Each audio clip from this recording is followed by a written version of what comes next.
Hello and welcome to Cloudforest Vibes. My name's Bobby, and this is how I grow orchids and carnivorous plants.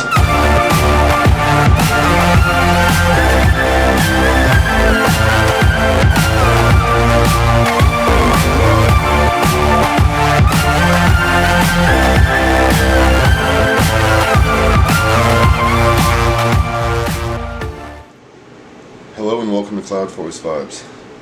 Now, I'm hot and heavy again into mounting, remounting, potting, unpotting, repotting, all that, because we are getting rid of everything that is not ours. This came in this little pot. I think it's pure sphagnum moss in it, and now is the time. It's got root tips coming on. It's already a scary enough situation to get this out of the pot, but I think I've made it worse by waiting, so we're going to go ahead and do this today. I'm going to try another new camera angle. We're going to try to get in real close while we work on this plant, because I am going to have to really surgically extract this thing from this pot. It's a branching root system, it looks like, so that is good, but I know that they really hate to be disturbed. I've had several people tell me that, so I'm a little nervous to do this, but we're going to go ahead and get this plant out of this pot. And I think we're actually going to put it into another pot, believe it or not. We're going to upgrade it, at least for now, let it grow on, and see. So I think it'll be a lot better in a bark mix with some moss and perlite and charcoal, and that's exactly what we're going to use. So I'm going to get the camera set up at a new angle. Like I said, I'm going to try to get real in close and show you guys exactly how to extract this kind of a root-bound plant from a mesh pot. So we are back super close. So I'm going to go ahead and take this plant right out of its pot, and you can already see what I'm working with. Lots of roots, which is a good thing, but they have grown through this mesh basket, and they really need to come out of this pure sphagnum moss before things start to go downhill. So I'm literally going to have to perform a bit of surgery, and with some luck, we'll get this plant out of its pot. So the first thing I'm going to start with is I'm going to go around at the top, or near the top, and I'm just going to snip very carefully through all the little slots in the basket.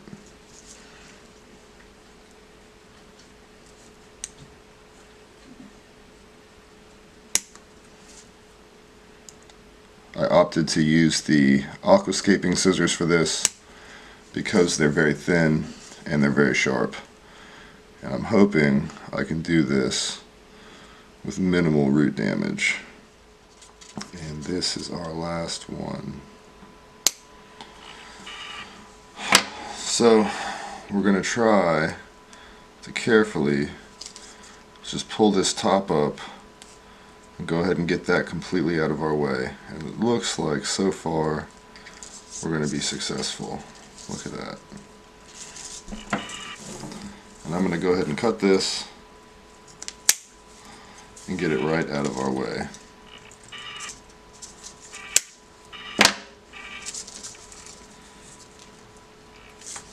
Awesome. I'd say halfway done, but I think we're still far from out of the woods. So, I don't know. There's not that many roots coming out of the bottom. So, let's see here. God. We'll just go ahead and we're going to use our tweezers. It kind of forces you to be a little more gentle. And we're going to kind of pry. Oh man, that would be so great if this just slid right off. That root's dead already.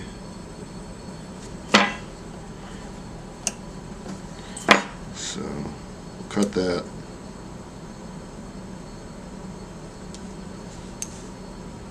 I believe that root is as well.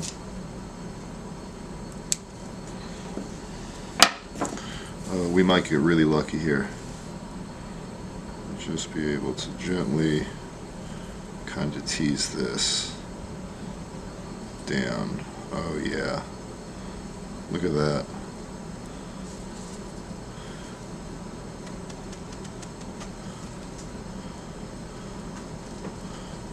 pot off. How about that?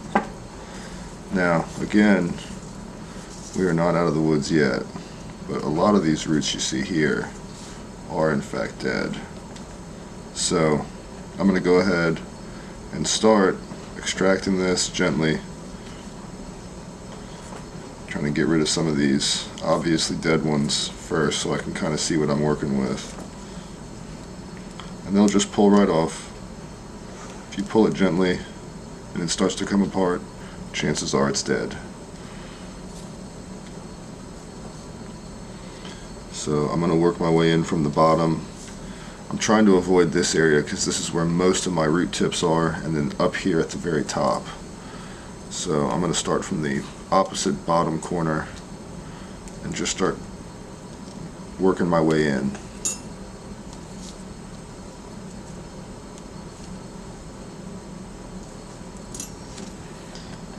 Again, I like to use tweezers. It forces you to be gentle, and it also allows you to get really in to areas that you otherwise would not have access to with your fingers. So I think it's about time for a spray. I'm going to go ahead and get this plant cleaned up, and we'll be right back.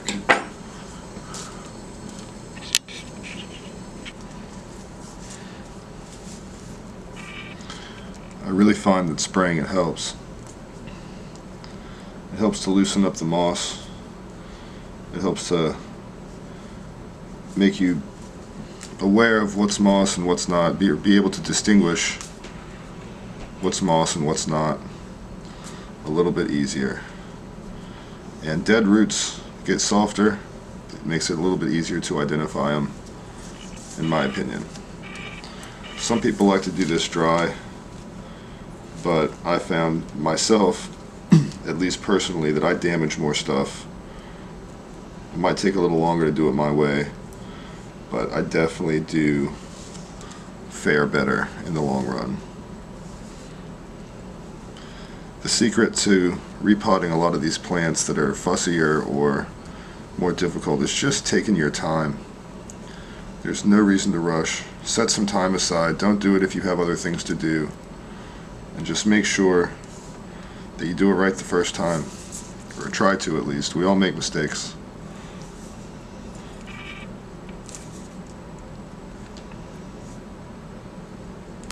Oh, this stuff's so tight in here. There really isn't much in the center of this plant, so I'm going to start coaxing a little bit more out.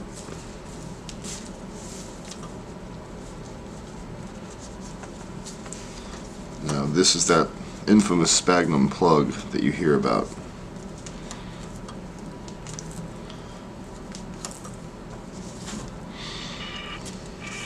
Doesn't smell too bad, but it's definitely, this plant's been in this pot for quite a while. God, these roots are so thick where there are roots. It's just amazing.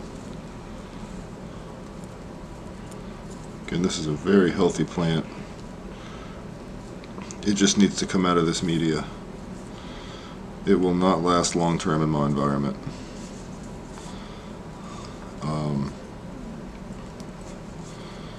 My hopes are that by doing this now while it's young, it's going to give it plenty of time to... Oh, I lost a root tip. Damn it. It's going to give it plenty of time to bounce back and recover and sulk if it needs to, do whatever it needs to do to get through this and push on nicely for next season.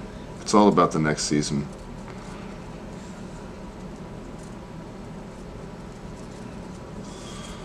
Gosh. This is tough.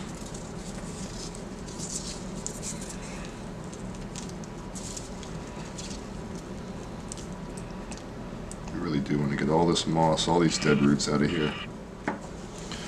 So I have the Cymbidiella here, as cleaned up as I'm going to take it. I did break some roots, I lost some really nice root tips, but it's still got some good roots, and I'm hoping it doesn't sulk too bad once it goes in its new pot. So I have the pot here. I put large bark in the bottom, and it's about at the right height. So what we're going to do is we're going to get our media. It's large bark, sphagnum moss, perlite, charcoal, and that is it. I'm going to take a little bit of it, and I'm going to actually get it up in this root ball first before I set this plant down. That way we don't have to do so much backfilling, and it kind of helps prop it up on there for us. So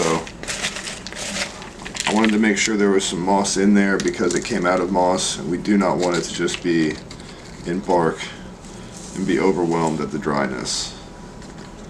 So we're going to go ahead and backfill it appropriately.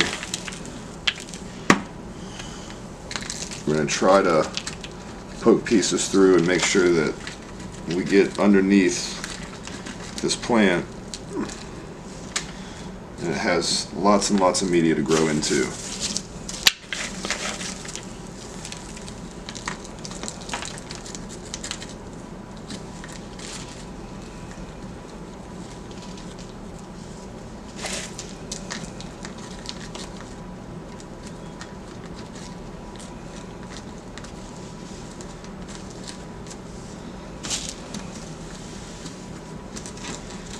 And I want to make sure I'm packing media in underneath the plant.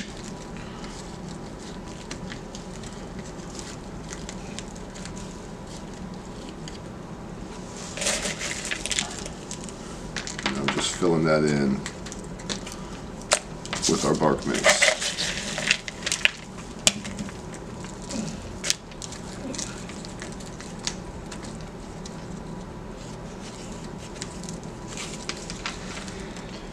All the resources I've seen on this plant say that it grows better potted because it is an epiphyte. I do really want to mount this plant, but I don't think it's quite ready. I think once I have a larger grow space, I would entertain the idea of growing this symbiotically with some sort of a staghorn fern, but that fern I believe is endangered and I don't think you can really find it. It's very hard to, and I'm sure once you do, it's expensive. You know how some of those ferns can be. Maybe not, but those ferns can be quite expensive. So anyhow, I'm done here. What I'm going to do is top this layer off with some of this fine stuff. It'll wash down in. It'll help add some extra moisture at the top, and that's kind of what we want. Get some of this big stuff out of there. Just backfill it with some of this small stuff around the top.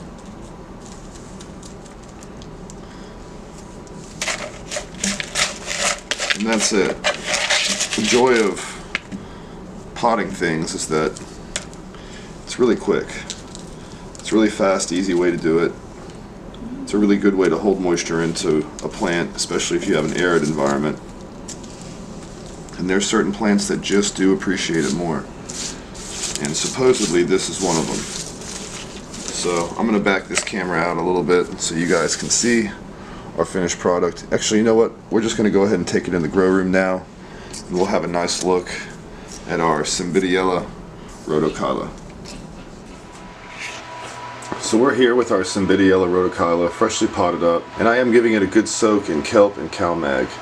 This is my normal ritual when I repot and I remount things, and I really do feel like it helps give the plants a nice boost, and it just helps in general. So we'll be back in just a moment. I'll show you where this guy ends up, because I do think now that it's in a bigger pot, we're going to have to change up its location. We're looking at the new home for our Cymbidiella rodochila. It's down here on the floor actually, but it's underneath the 500 watt grow light and still right in front of this window. So it's going to get morning sun, and it's going to get high intensity light from above, pretty much unfiltered for the most part. There's just a couple leaves over top of it, if you see. Oh, terrible angle. So that's that. It's going to grow into a really big plant, so it may just have to stay there, but we're going to see. Hopefully the repot didn't affect it too bad, and this thing grows on and leaps and bounds and fills up this pot in no time. So I hope you enjoyed my video for today. That's my surgical extraction of Cymbidiella rodochila. And as always, thanks for watching and happy growing.